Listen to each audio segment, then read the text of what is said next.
Hello guys, welcome to SS Academy. तो आज का हमारा टॉपिक है ग्रेविटेशन। तो ग्रेविटेशन में आज हम दो प्रूफ्स करेंगे। एक बहुत ही फेमस फार्मूला जो है g dash is equal to g naught 1-2h/re, इसका आज हम प्रूफ देखेंगे। तो इसको प्रूफ करने से पहले मैं आपको कुछ बेसिक बताना चाहूँगा। तो जी डैश मीन्स अगर हमें किसी एच हाइट पे हमें निकालना हो एक्सेलरेशन ड्यू टू ग्रेविटी कितनी है, तो उसके लिए ये फार्मूला यूज़ होता है। अभी फार्मूला कैसे आया है, इसका यूज़ कैसे करते हैं, आइए जानते हैं। तो जैसा कि हम जानते हैं, force gravitational force is equal to G m1 m2/r²। ये एक बेसिक फार्मूला है। ये ग्रेविटेशनल फोर्स को बताता है। फोर्स ड्यू टू ग्रेविटेशन, ये G होता है यूनिवर्सल ग्रेविटेशनल कांस्टेंट। m1 और m1 and m2 are masses of bodies which are attracting each other। तो m1 और m2 वो मासेस हैं, वो बॉडी के मासेस हैं जो एक दूसरे को अट्रैक्ट कर रही हैं, और r is the separation between the two bodies.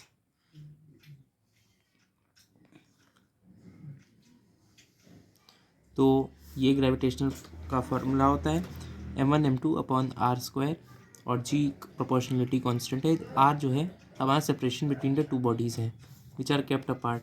अगर ये m1 है, ये m2 है, तो इनके बीच का जो डिस्टेंस है सपोज r है, तो हमें ग्रेविटेशनल कांस्टेंट ऐसे मिल जाएगा, वो ग्रेविटेशनल फोर्स ऐसे मिल जाएगा। तो अब हम बढ़ते हैं एक्सेलरेशन ड्यू टू ग्रेविटी। अब acceleration due to gravity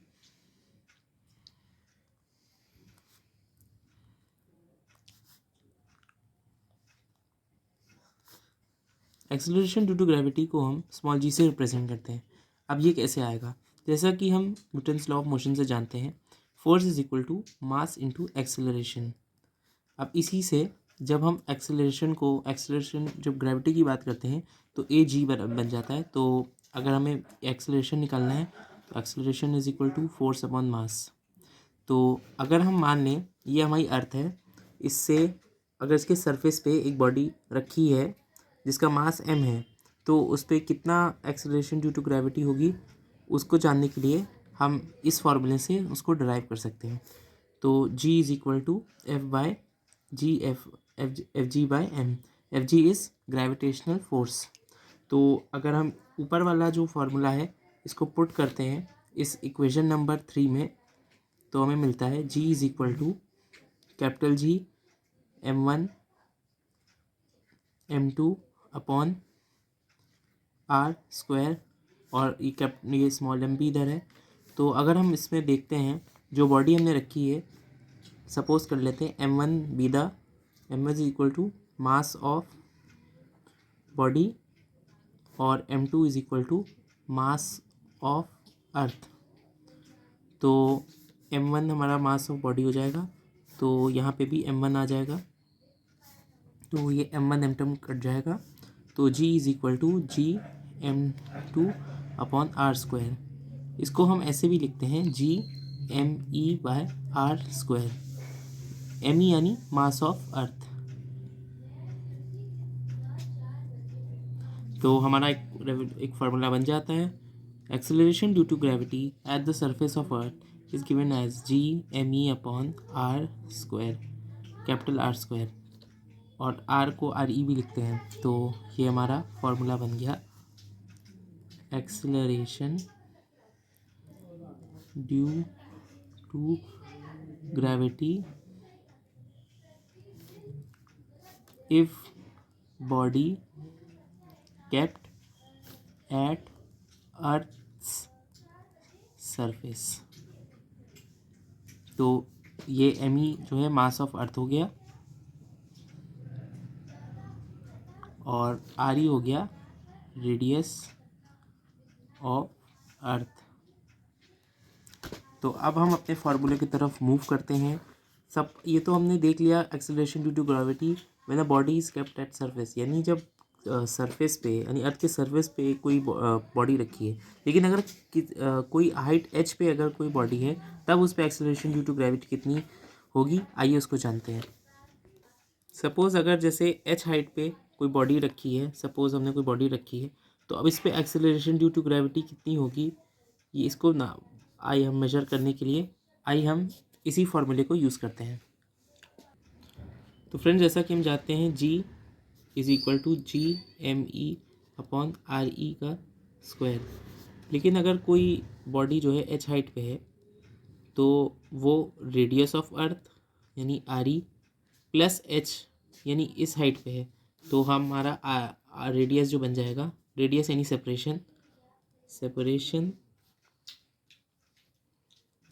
equals RE plus h, RE यानी रेडियस ऑफ अर्थ और प्लस h जो कि उसकी हाइट है। तो अब हम इसी फॉर्मूले में इसको पुट कर देते, सब्स्टिट्यूट करके देखते हैं। G dash equals GME RE plus h का होल स्क्वायर। अब हम RE को जब हम बाहर ले लेते हैं, इसको कॉमन ले लेते हैं, तो हमें मिलता है GME अपॉन RE का square 1 plus h by RE का होल स्क्वायर। तो गाइस, जैसा कि हम देख रहे हैं कि ये वाला पार्ट जो है ये हमने कहीं देखा है, और ये कुछ और नहीं, ये हमारा G है, यानी acceleration due to gravity at surface, इसको हम G0 कह देते हैं।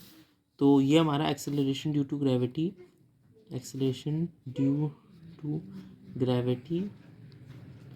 Eight surface. तो हम इसको G ऐसे भी लिख सकते हैं, G dash equals G0 upon 1 plus h by RE का होल स्क्वायर।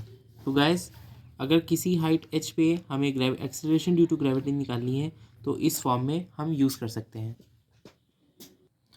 अब गाइस, हम एक सेकेंड फॉर्म देखते हैं जो कि बहुत ही ज़्यादा यूज़ होता है इसी का। तो अगर हम मान लें कि जो हाइट हमारी है वो बहुत ही छोटी है as compare to radius of earth, अगर हमें, जैसा कि हम जानते हैं, radius of earth is equal to 6400 kilometre, लेकिन अगर हम 5 मीटर, 10 मीटर या 15 मीटर या 1 किलोमीटर भी ऊंचा ले जाएं, तो 6400 किलोमीटर के आगे वो नेग्लिजिबल होगा। So height is negligible. तब हमारा ये जो फॉर्म है, ये कैसे हम इसको यूज़ करते हैं, उसके लिए हम यूज़ करते हैं बायनॉमियल अप्रॉक्सीमेशन। बायनॉमियल अप्रॉक्सीमेशन कहता है कि 1 plus X to the power minus N equals 1 minus N X. तो अगर x हमारा बहुत छोटा है तभी ये एप्लीकेबल है, x is very very small, तब ये हम बायनॉमियल अप्रॉक्सीमेशन यूज़ कर सकते हैं। आइए देखते हैं इस फॉर्मूले को हम कैसे कन्वर्ट करते हैं। तो G dash is equal to G0 1 plus h by RE का होल स्क्वायर। तो अगर इसको हम ऊपर ले आएँ तो ये हो जाएगा G0 1 plus h by RE which is radius of earth to the power -2। तो गाइस, जैसा कि हम जानते हैं कि ये हाइट जो है रेडियस ऑफ अर्थ के कंपैरिजन में अगर बहुत छोटी है, तो हम बायनॉमियल अप्रॉक्सीमेशन यूज़ कर सकते हैं। तो ये हो जाएगा G0 1 माइनस, ये -2 अंदर आ जाएगा, 2h बाय RE। और यही हमारा प्रूफ, हमें यही प्रूफ करना था कि G dash is equal to G0 1 minus 2h by RE। ये कब यूज़ होगा, जब h is very very small as compare to the radius of earth. तो गैस, हमारा पहला फार्मूला प्रूफ हो चुका है। मोस्टली ये फार्मूले से आप सारे क्वेश्चंस कर सकते हैं, बट ये भी एक बहुत ही वाइडली यूज्ड फार्मूला है, तो आपको दोनों फार्मूले याद होने चाहिए जब हम ग्रेविटेशन के न्यूमेरिकल्स करते हैं। तो गाइस, आप दोनों पेजेस का एक बार स्क्रीनशॉट ले लिए और खुद से समझने का ट्राई करिए। अब हम नेक्स्ट प्रूफ की तरफ मूव कर रहे हैं।